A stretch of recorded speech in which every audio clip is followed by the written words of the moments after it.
Good day everyone, and I welcome you to my YouTube channel. My name is Olugbenga Adetitun, and today I'm going to be taking some question and answer on marriage. I'm going to be taking some questions and answers that people asked or that are commonly asked in marriage relationship. I'm going to take questions and answer on before the marriage, after the marriage, and into the marriage itself. Now, one of the major questions that people ask is that, is it good for an individual who is not yet married to sponsor his girlfriend or his boyfriend in school? Maybe they have done introduction or they have not done introduction. Maybe their families are aware or not. Now, to that question, it is good and it is not good. It depends on individuals involved. It depends on the individuals involved. Before you say you want to get married to somebody, you must have studied the individual. You must have known the individual. You must have understood the individual before you get to the point of saying, okay, I'm not marrying you yet, but let me send you to school before I get married to you. Many people have done this and they've got their fingers burnt because the individual that they sent to school eventually go ahead to get married to another individual. Other people have also done it, and the individual that they sent to school gets more qualification than them and begins to treat them as trash.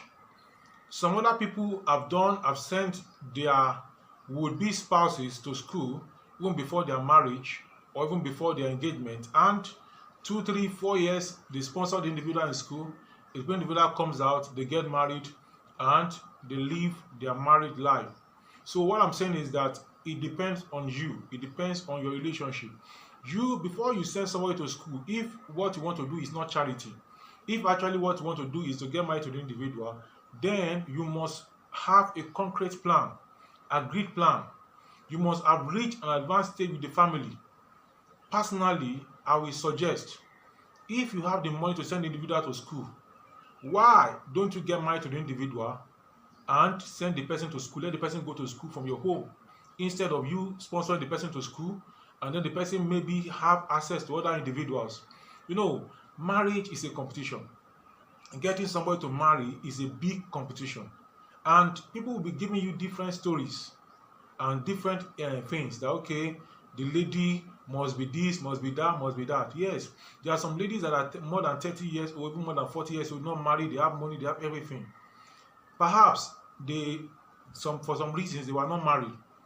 There are also some other ladies in their 20s. There are also many ladies who are in their 20s and they are not married yet, and they don't have much resources and many other things. In fact, we found out from research that ladies or women that have minimum resources, that are not too rich, that are not seen to be rich, they get married faster than those who are high class. Why? Because the man will seek to run away from the one that is high class. The man will be wondering, will I be able to take care of this individual or not? So these are areas that you need to watch out for. As a lady, if a man is planning to send you to school, is spending on you. A man does not just spend money on a lady that is befriending without the intent, without a particular intent. The intent must be defined from the word go, ab initio. Why I'm saying this is that there is a scenario that I have.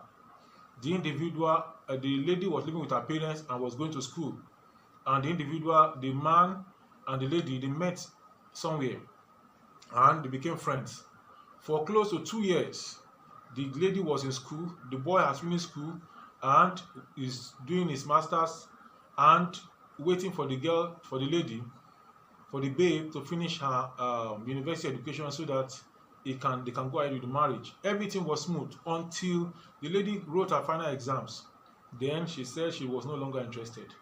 But this guy has been the guy giving her transport money. When she's broke, he will give her the money, their clothes, their everything. So does it mean that the lady just used him as a money supporter and as a support to finish her university education? And the guy is perplexed, is worried, is depressed, and I have to counsel him to cool down, to still talk to her and give her some time. If after giving her some time, she doesn't come around, he moves on. He should move on to other ladies.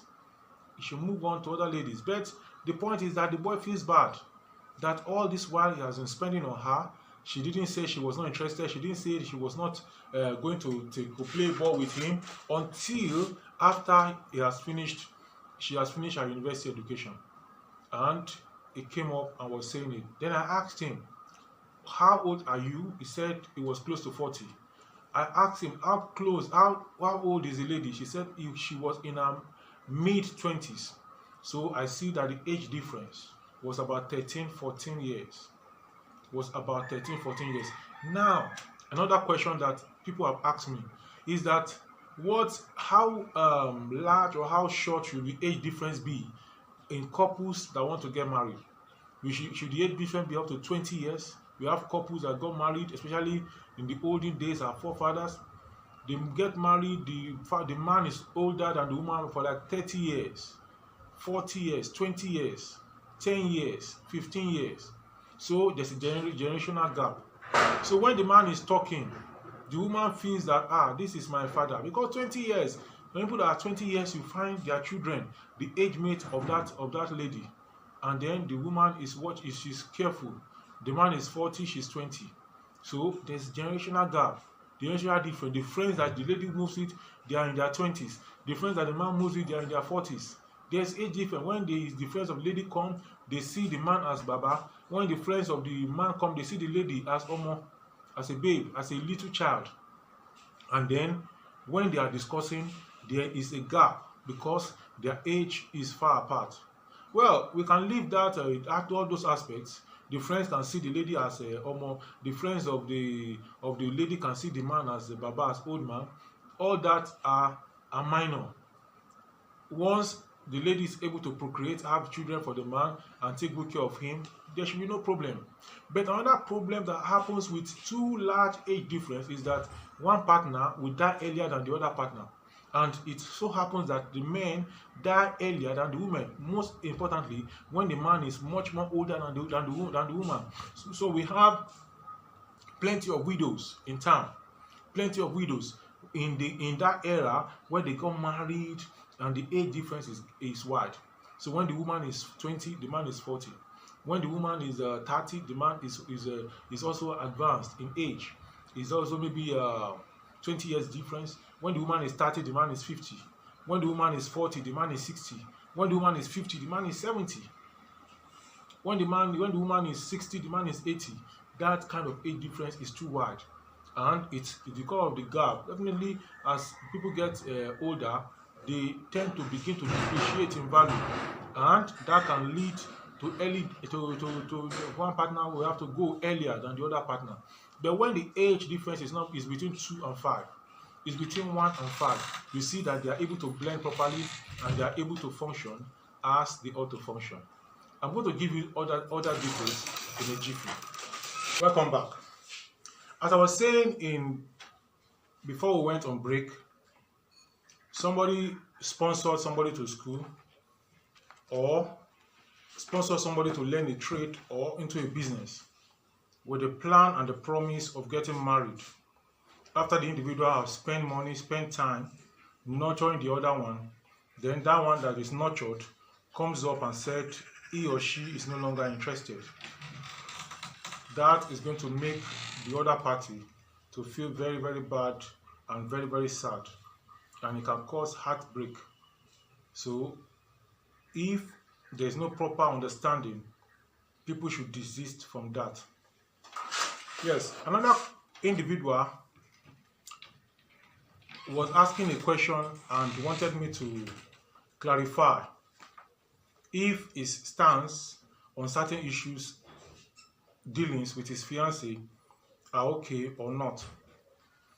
He said his fiancée makes food for him and brings to his workplace, and she puts just 1 egg in the food. She prepares rice and puts just 1 egg in the rice. And in that place of work, he alone will not eat the food.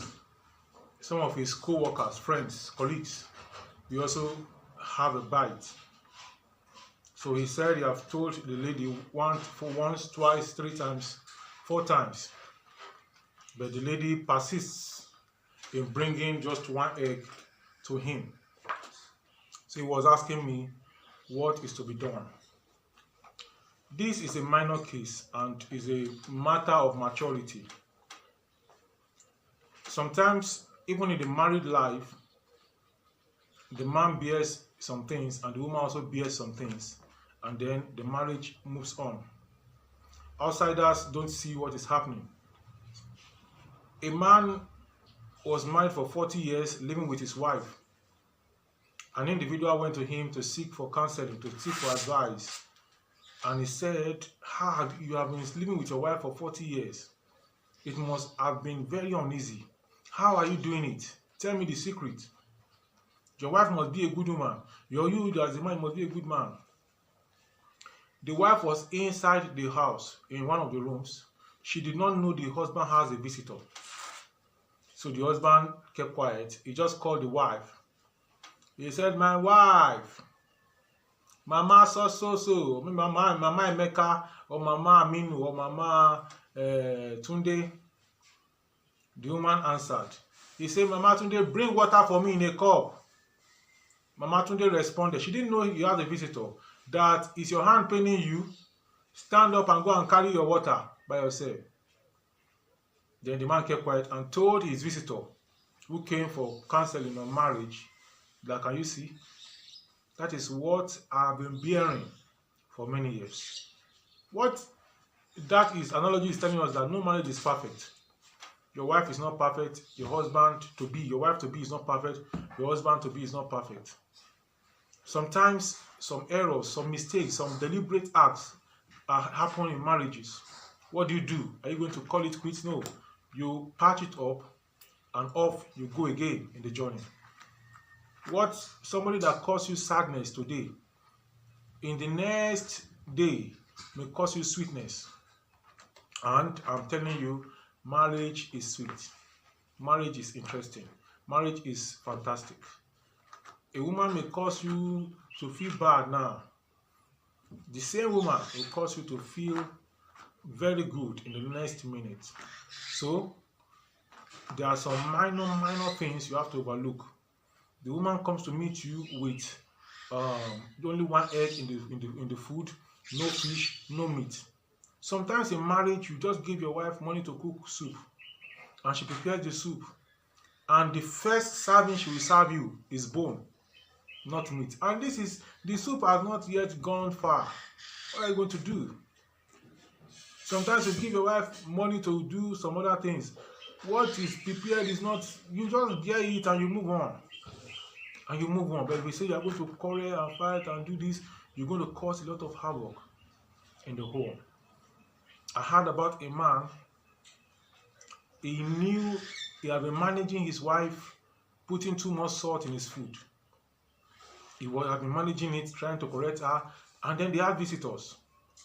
When the visitors came and they wanted to eat, he knew that the soup, the food is going to be salty. So he said it ahead. My wife, she can put salt in food, and I like the salt. He was saying it to the visitors. That I like salt, I like salt. So when the visitors started eating, when there was salt in the food, they couldn't speak, they couldn't complain, because the husband said he loved the salt. I'm sure when the visitors leave the home that day, the husband is going to have a great time. He's going to enjoy himself, and both of them are going to enjoy themselves. The woman is going to be happy. Why? Because the husband has said they like the salt, and that made the visitors to be quiet. So marriage is a bed of roses, and is not a bed of roses. Welcome back from the break. Another question that I have here is asking that, is it a must that the wife should be older? That the wife, is it a must that the wife should be younger than the husband? Or the same question, that the husband must be older than the wife? Is it a must, compulsory? That is the question. Well, the answer is that it's not a must. All these things are, it boils down to maturity and understanding and the way you view things. Most of the crises and problems in the family is because of lack of value. When a woman values her husband, when a wife values her husband, there are some things that she will not do. There are some things that the husband will do that she will handle it in a way that there will be no problem. The same thing when a husband values his wife, there are some things that the wife will do that he will overlook it, or he will correct it in a way that the woman will not even feel offended. When you really want something, you go for it. Excuses that people give and give and give is because of the value they place on what they want. When you place high premium on a thing, you will see that you will take it seriously. You will not take it with levity. When you place high premium on something, you will take that thing seriously and not with levity. I've seen instances of people that even a woman was selling food. She was a food seller, and the children sometimes assist her in the shop when they get back from school. The husband, because it's an area where there's no water and they have to buy water in Lagos, he will carry bath, water container on his head. He will go and fetch water, he will put it on his head, he will bring it and put it down and pour it and go like 3 or 4 times. Why? So that the wife can cook and sell and make profit for the family. What I'm saying now is the value that is attached to it. People talk about the man that they fetch water for the wife, but you see, the children are as tall as the man. I reason, the man wanted peace. Maybe they were cooking and they say there's no water. And this one is saying, I can't go. Instead of the man to join them, he take it and he went. A clear example. Next time people will look, if the man can do that, the man will be there turning the stick, turning the food, doing everything together. And do I tell you who the job is doing? He's a police officer. And there, that kind of family, things will go on smoothly because of understanding. Another question says that I have here is asking that, can the couple live in the family house, either of the man's family house or the woman's family house? I do not subscribe to that personally. I will not advise you to live in your family house, because you've spoken about third party. It is when you live in your family house that your mother or your sister or your auntie will see that this is how the man used to know when he's sleeping. And because it's their family house, they may talk. It's when you are in the family house that they will say you didn't fetch water, or you didn't wake up on time, or you didn't cook, or you didn't do something, or you are doing something too much. But when you are on your own with your husband, both of you starting a family together, you need your privacy. So I suggest you get your own apartment, minimum room and parlor. These days they are self-contained, not too expensive. You can get that 2-bedroom. Is to make life conducive for yourself. I will not subscribe to you going to rent, face me, I face you. But if that's how much you have, take it. Even if it's 1 room you have, take it and begin to plan how you are going to expand and move to the next level. So these are the questions for this session. I'm going to we are going to go on a short break, and we'll be back shortly to take other questions. Welcome back. Another question that somebody just sent to me now is that, is it advisable for couples to have joint accounts? Is it advisable for couples to have joint accounts? This is a big question, and I'm going to answer it as best as I can. As I said earlier, the marriage institution and the two couples, all they need is understanding. They need to understand themselves. If couples can understand themselves and they are sincere, underline that word, sincerity. Sincerity. Sincerity. If you are sincere in your marriage, both of you, you will not have any problem. But people are fake. People pretend. During the courtship, they pretend. The woman that can eat, you do as if she can't eat. The man that can do this, that can do some things, you pretend as if he can't do it. That thing that you are doing, maybe you eat fast, maybe when you cook, there's salt in the food, maybe you like pepper, but because you are still in courtship, you don't show it. You don't know when you show it, that individual that will just love you for it. You know, most ladies these days, they use cream. They are dark in complexion, but today you see their skin is as if they are Americans. They put on wigs, they even fix the lashes, even they are. There's a way they do it. And you may not recognize some people, it costs them a lot of money. That is good. It's called makeup. And some people love that. That is okay. I'm not condemning it. But what I'm trying to say is that don't pretend, be sincere. In the sense that if you are dark complexion, don't because you want to get married to somebody, then you go and begin to bleach your skin. Remain dark and chocolate color. Somebody that like you is coming to you. Somebody that just like dark ladies. Maybe you have been seeing other ladies just like dark ladies. But if you have done some other things, you miss that individual. What I'm trying to say is that in relationship, there's need for sincerity. Couples can have joint accounts if they are sincere. In fact, only one individual, they can even be operating the husband's account. But in a situation whereby the wife gets her money, you don't know where it goes to. Or the husband gets his money, you don't know where it goes to. And then you are parasitizing, it's acting as a parasite on the other person's income. That's not good enough. If you are going to have joint account, I want to suggest, because you have brothers and sisters, you have friends that you personally want to assist, have your own individual account.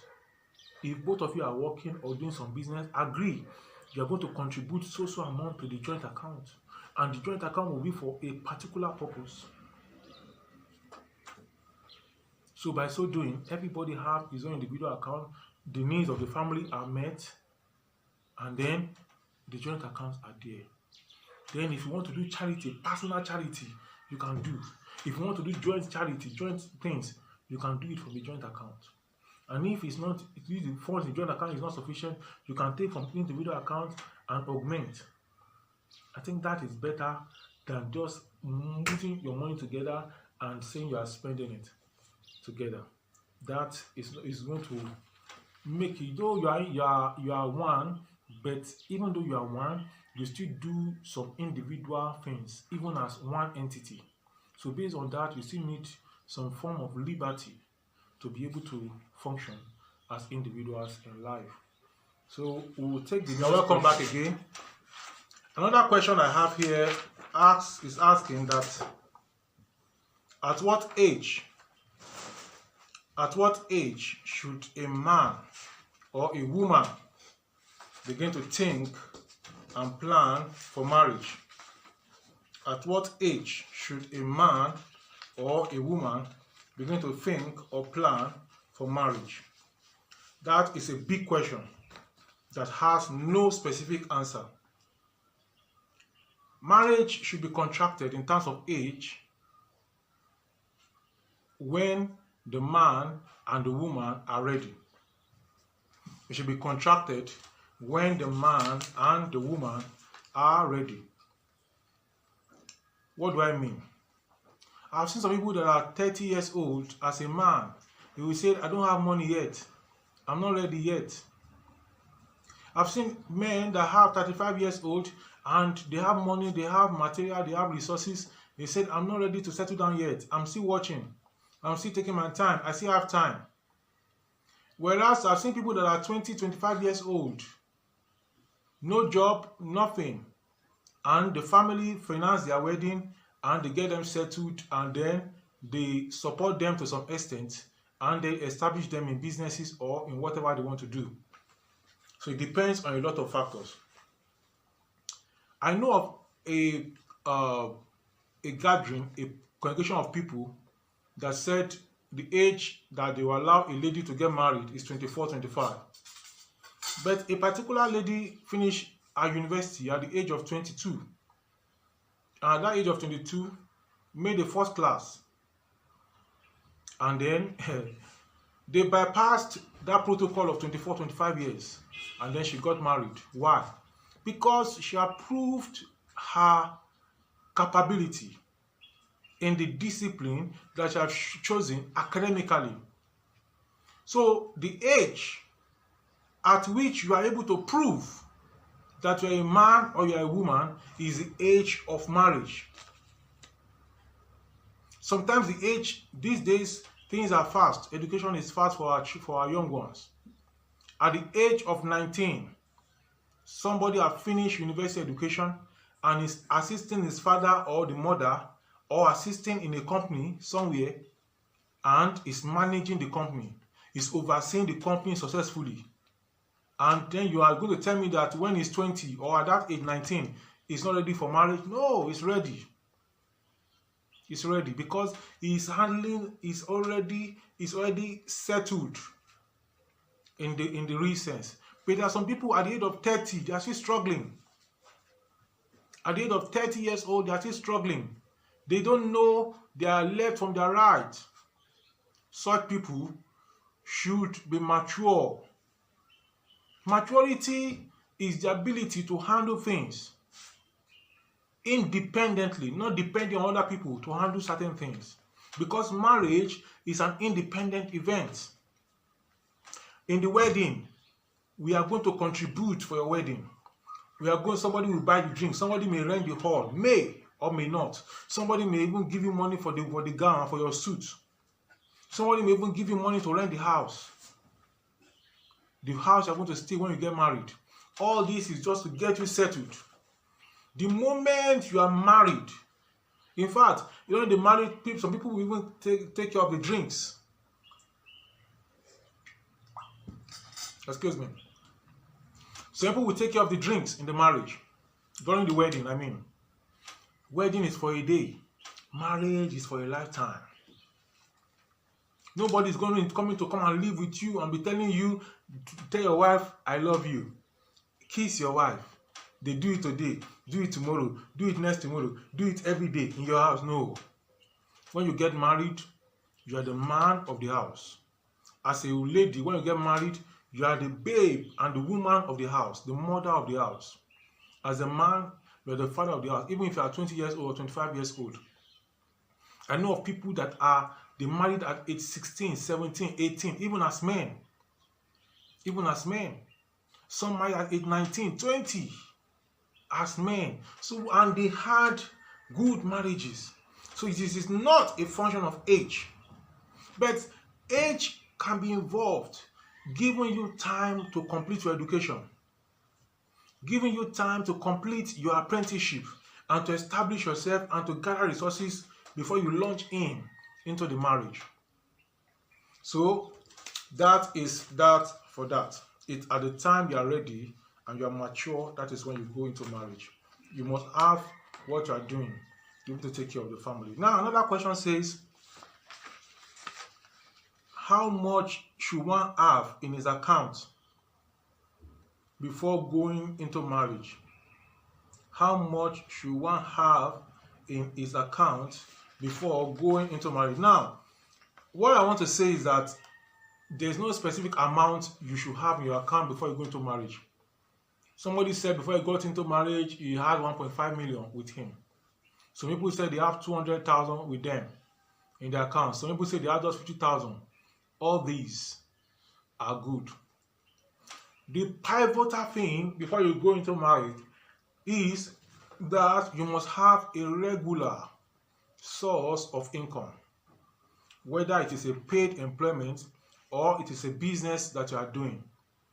It must be regular, such that every month or every week or every 2 weeks or every day you are earning something for you to be able to put food on the table in your home. You remember, the man is said to be the head of the home. He is supposed to provide. He's supposed to provide.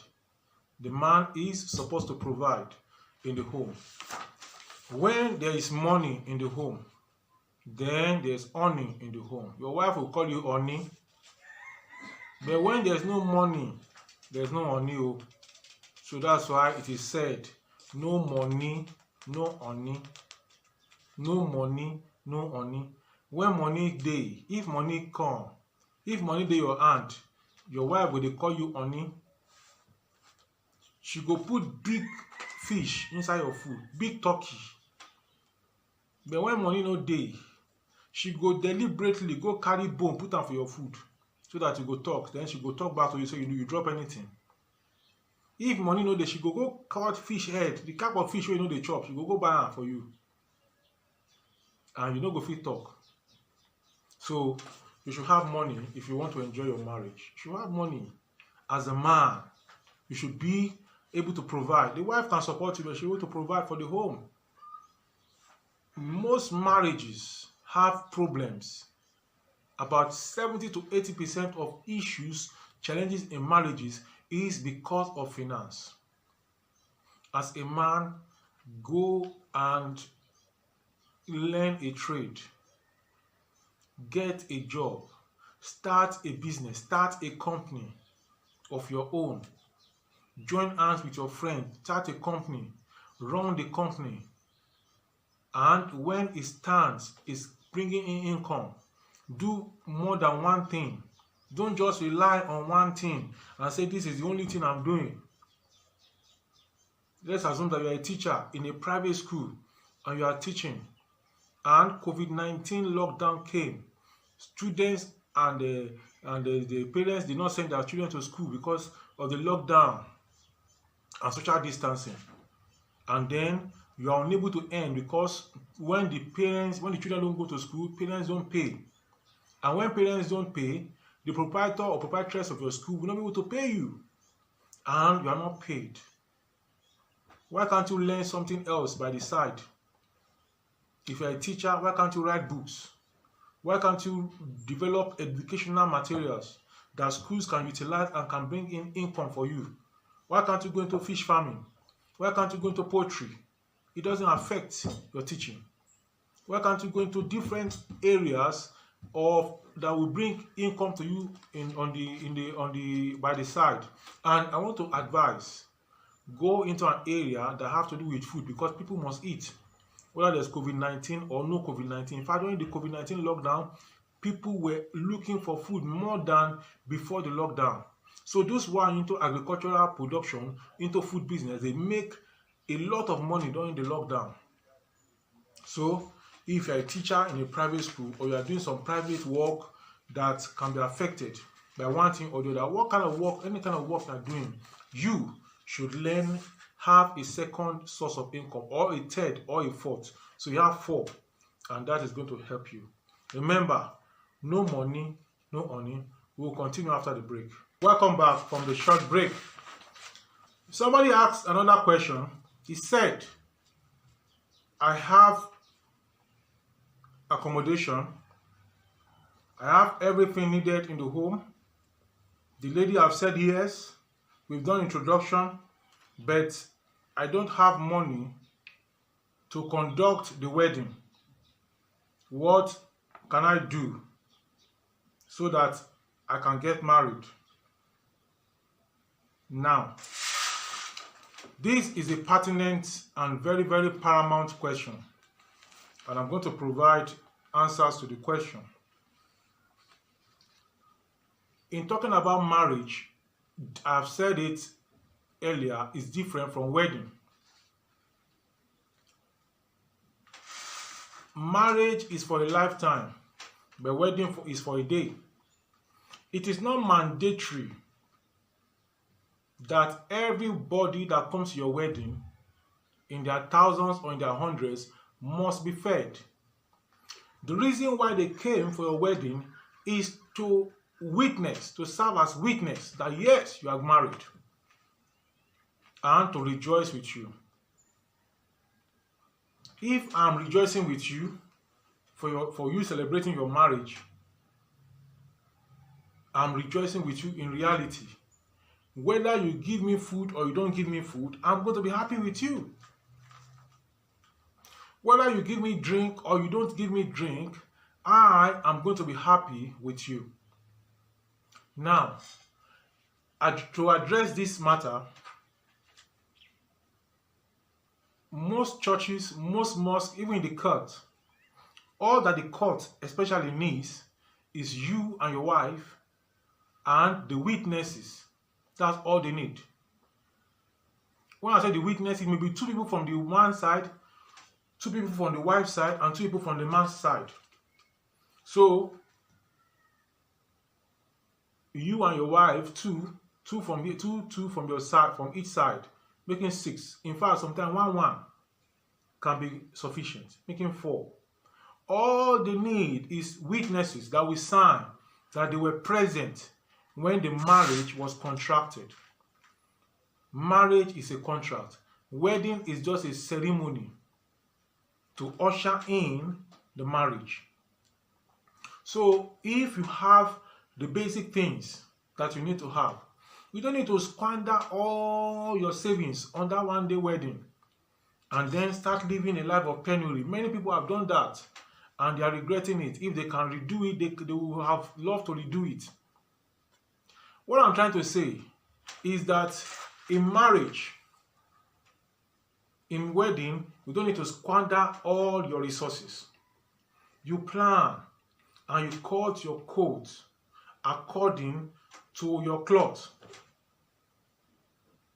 Now, when you know you don't have a lot of resources, discuss with your church or your mosque, or the pastors or the reverend or the bishop, or the imam or the alfas that are there. If it's in the court, discuss with them that this is my capacity. You are the one doing the wedding. If you let them know your capacity, anyone that wants to do elaborate wedding, should fund it. You play your role. Any other person can play their role. I've seen weddings that people are attending the wedding of a friend in Lagos, and then as we're going with some other friends, we went with drinks. You went with soft drinks and malt and water. Why? And that was what was on our own table.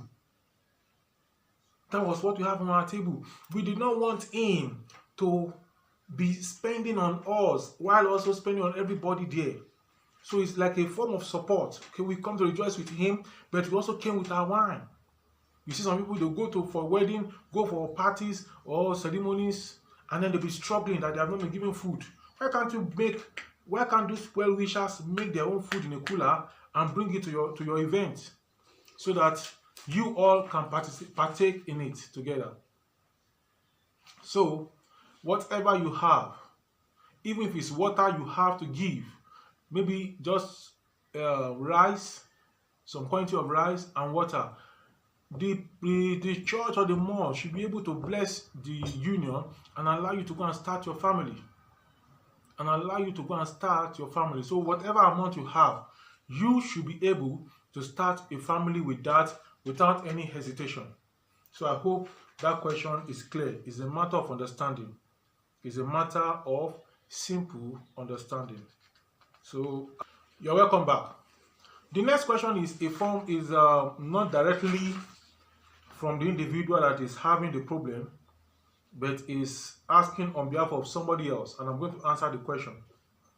He said, the question reads thus: I know a couple who were living happily before some events came up.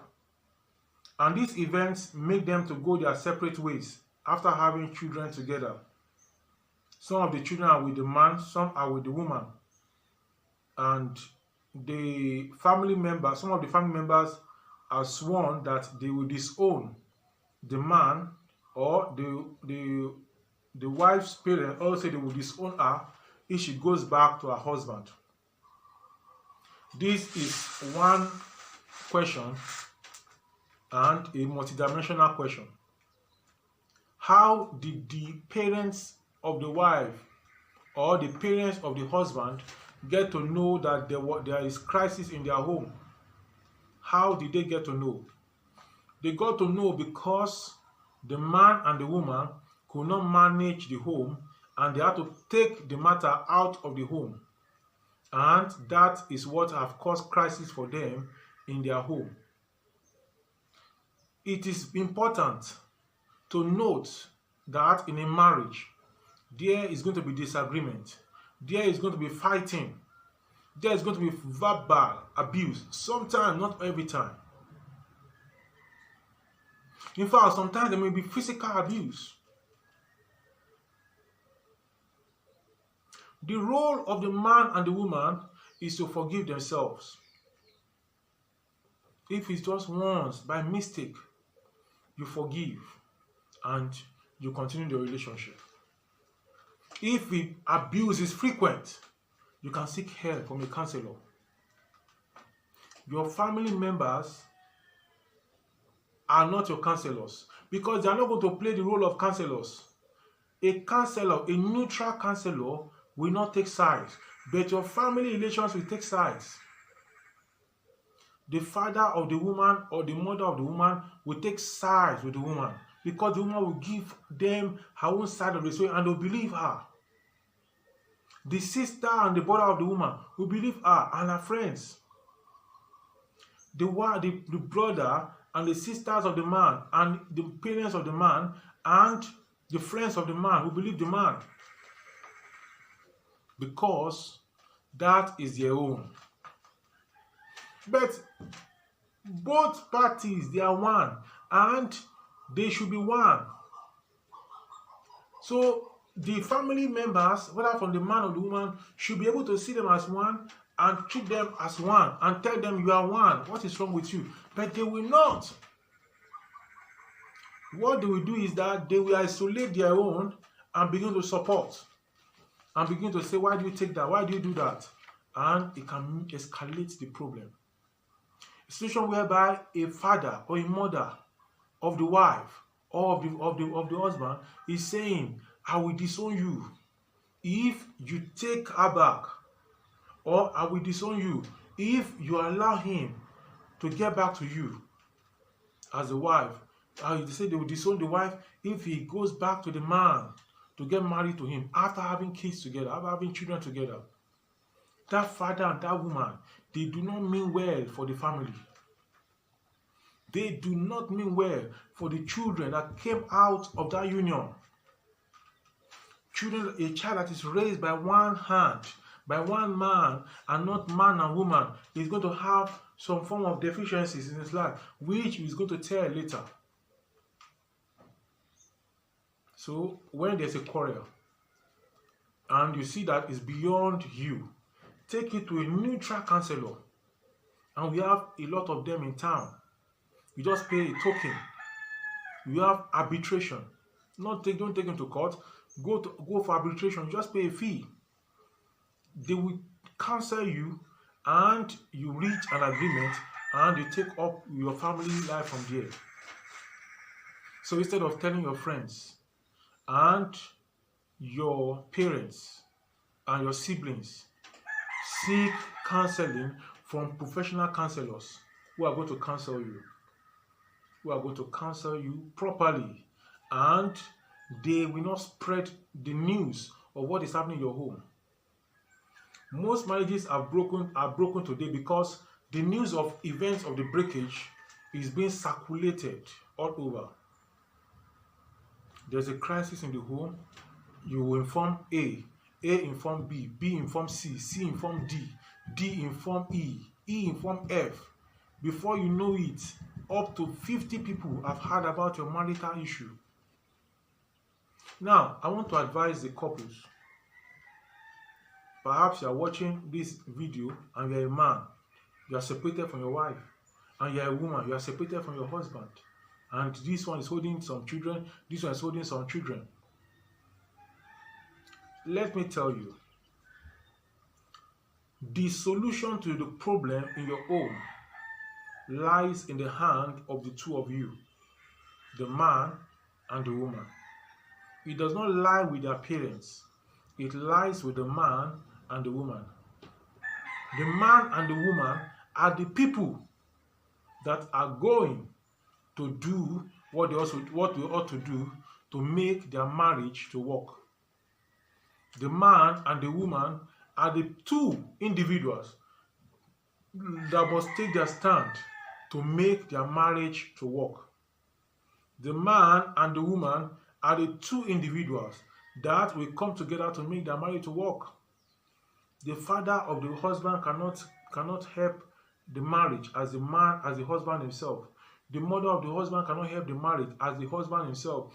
The friends of the husband, the brothers of the husband, the sisters of the husband, the well-wishers of the husband cannot help the marriage to work as much as the man, the husband. The same thing in the side of the wife. The mother of the wife, the father of the wife, the friends of the wife, all of them are third parties. The moment the marriage has been contracted, they cannot help the marriage. No matter what anybody has said, no matter what you have told people, no matter what has happened, the solution to the problem in your marriage is in your hand. The solution to the problem in your home is in your hand. It's not in your mother's hand. Some people will say the mother of the woman is a witch. The mother of the man is a witch. This one is a witch. This one is a wizard. This one is that. This one is the one causing the problem. Forget about all that. The both of you, husband and wife, come together and forget about the third parties. Take the advice and let the advice remain there. Get back to your home and do the proper thing. And do the proper thing. Because of your children. Because of, to prevent immorality in the society. Get back to your home. Take up your wife again. Hold her. She is your wife. She's your helpmate. Also help her. And your family is going to become a reference point of people that were initially broken, but now they are mended. And it's only the mended that can mend. So, we are going to continue with the next question after this break. Welcome back. Somebody have written to ask me the question that, is it possible to have a problem-free marriage? Is it possible to have a problem-free marriage? To have a problem-free marriage. The question is not, that question is not well asked because it's not very, very specific. But as the question is a general question, I will also answer it generally. What I will say is that life itself is not problem-free. And that's why you have examinations at every stage of life. There's no individual that have not failed before, whether in school, whether in business, whether at home, whether anywhere.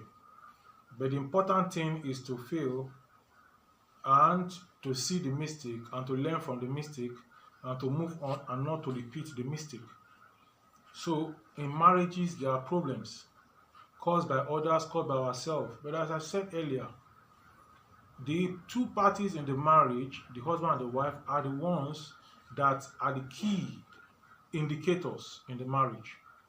The way they do it, the way they want it, is the way it's going to be.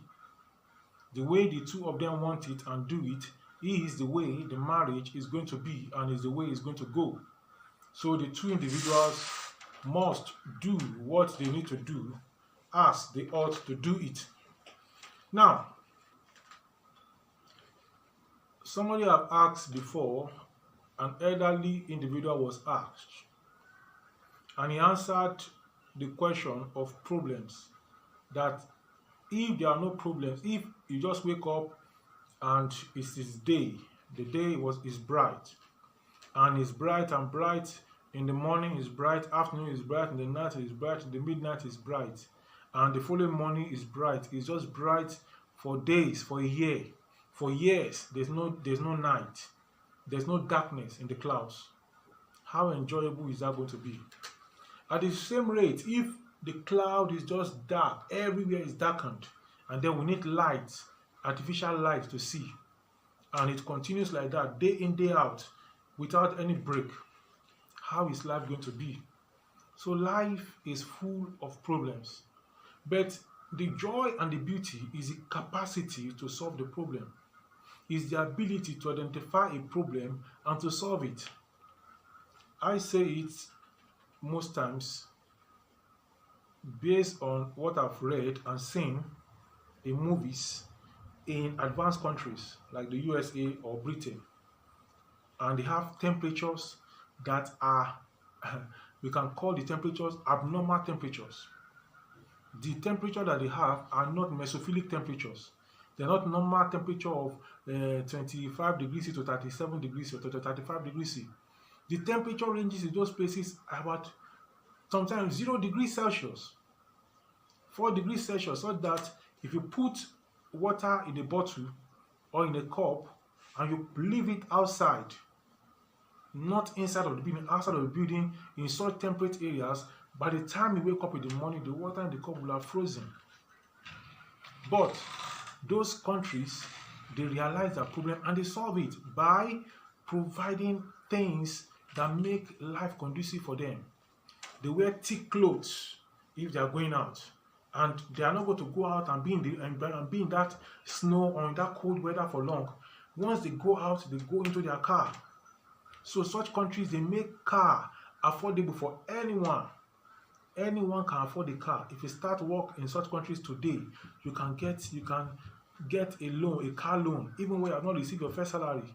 So you have a car, the car has heater, has AC, has everything perfect. In fact, you can get a new car, which you can pay over 25 years.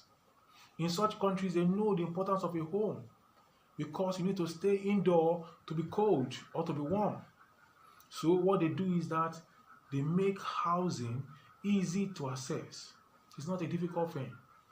Even if you don't have houses, they have facilities that they can use to house you, that they can house you. If you let them know, they will house you, because they don't want to die on the street in the cold. So what I'm saying is that problems are the meat of champion, and these are the countries that we call developed countries today. Did they just develop like that? No. They have more problems than the developing countries.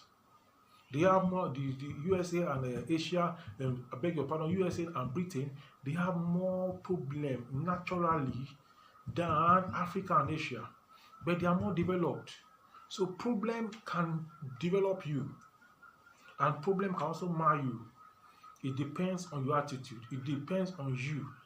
Your marriage problem can develop you to become a marriage advisor, or it can crash you that you yourself will not have a marriage.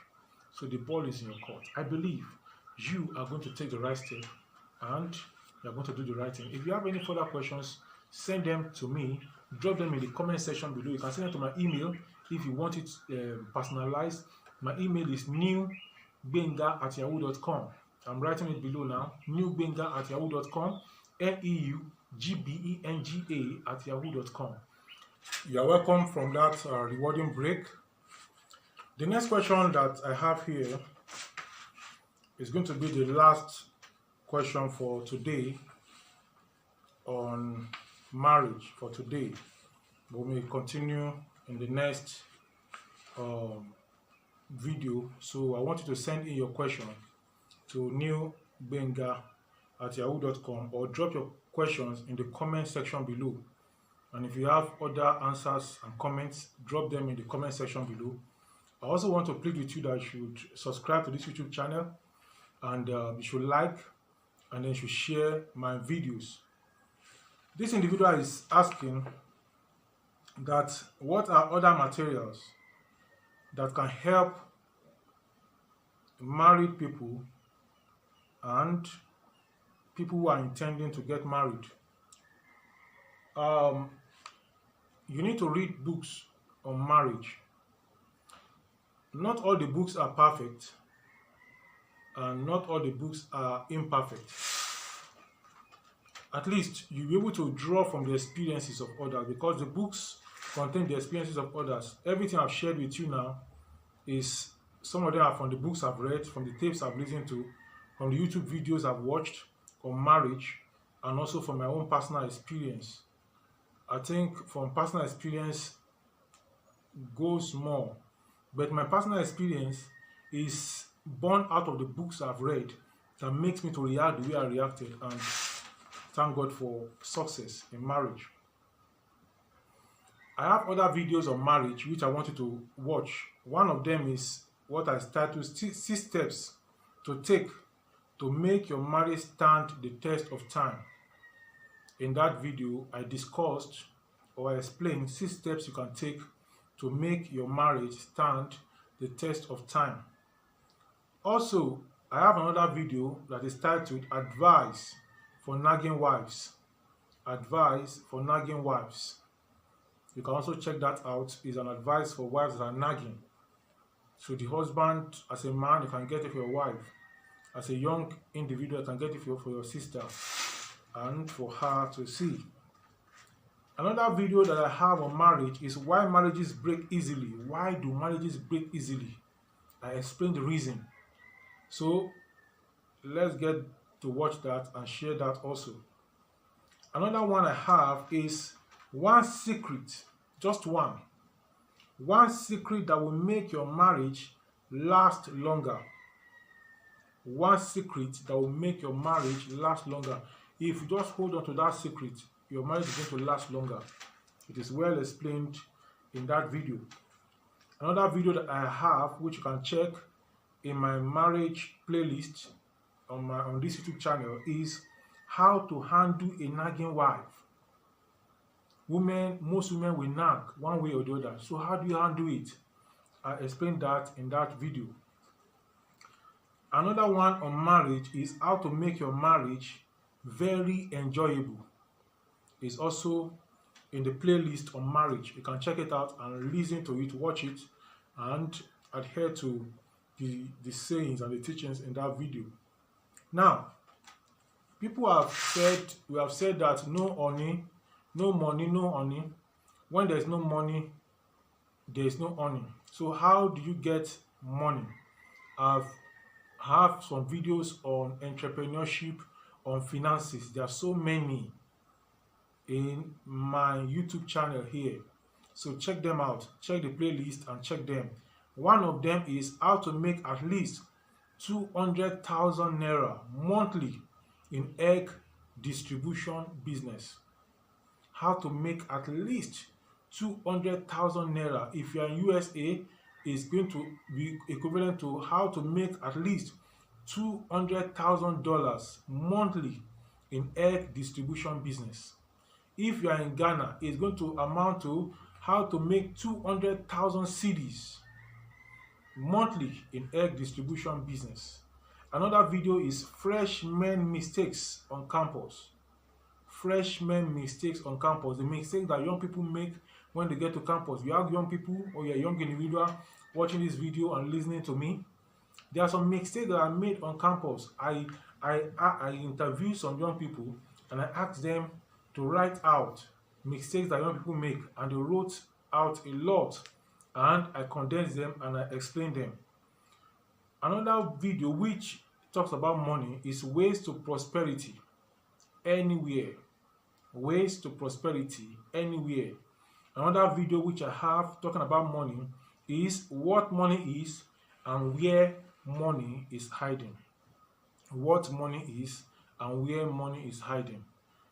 I'm going to talk to you some other time, but before I go, I want to let you know that I have some people who are supporting my YouTube channel, who are supporting me directly or indirectly. Some of them, sometimes I ask them, some of them I don't ask them for things, and they support my YouTube channel. And I'm going to just mention a few names. One of such names is Arimoro. Another is the man is called Otumba Kayode Arimoro and his family. They are supporters of this YouTube channel and my supporters. And I also have Dr. Mrs. Bamiboye, very supportive of what I'm doing. Dr. Mrs. Amina Ahmed El Imam, supportive also of this channel. By the way, Dr. Ahmed El Imam has a blog where she talks about public speaking and other things. It's called the Carnation. So you can check that out. Carnation is the name of our blog. I'm writing out the full address of the blog so that you can check it out and check some materials there. They are very, very helpful materials. I also have a blog which is called thenewkokoro.com. thenewkokoro.com. You can check that out and you are going to be glad you did. Other supporters of this channel is Dr. Aremu, Dr. Engineer Aremu. Is very supportive and very helpful to what you are doing on this channel. Another supporter is Mrs. Edun or Nurse Edun. She is very, very supportive of what we are doing here also.